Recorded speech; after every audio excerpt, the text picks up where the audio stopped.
উনি আমাকে ডেকে কথা বলেছেন তো আমি কি মুখ ঘুরিয়ে চলে যাব, এ রাজনীতি করতে পারবো না। উনি আমাকে ডেকে কথা বলেছেন তো আমি কি মুখ ঘুরিয়ে চলে যাব, এ রাজনীতি করতে পারবো না।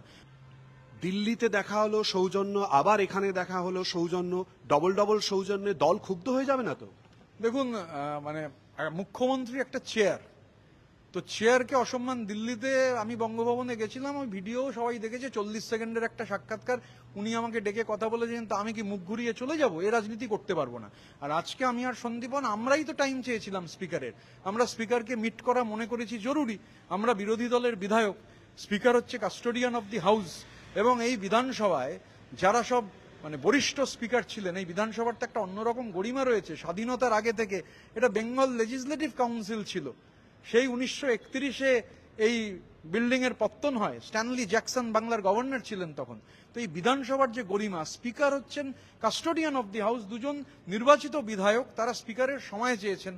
এতে দলের তো রেগে যাওয়ার কোনো কারণ আছে বলে আমার মনে হয় না। আর মাননীয় মুখ্যমন্ত্রী ছিলেন, সেখানে দাঁড়িয়ে কি আমরা মানে মুখ্যমন্ত্রী থেকে মুখ ঘুরিয়ে চলে যাব? মুখ্যমন্ত্রী আমাদের সঙ্গে কথা বলছেন, এই রাজনীতি আমি, সন্দীপন সহ আরো অনেকেই করতে পারবেন। আজকে তো দেখেছেন যে প্রশাসনিক মিটিং এ আমাদের বিধায়করা গেছেন, সিনিয়র এমপি কাকলি ঘোষ দস্তিদার গেছেন। এটাই তো স্বাভাবিক যে প্রশাসনিক যে মিটিংগুলো হয় সেটা তো কোনো দলীয় অনুষ্ঠান নয়, তো সেটা সরকারি অনুষ্ঠান। সেখানে বিধায়করা যাবেন, তাদের এলাকার জন্য দাবি তুলে ধরবেন এবং সেই দাবিগুলো আদায় করে আনবেন, কারণ তাদেরকে সেই কনস্টিটুয়েন্সির মানুষরা নির্বাচিত করেছে। তাদের দায়বদ্ধতা রয়েছে তার কনস্টিটুয়েন্সির প্রতি, সেইখানকার মানুষদের প্রতি। সেই কাজগুলো তো করতে হবে।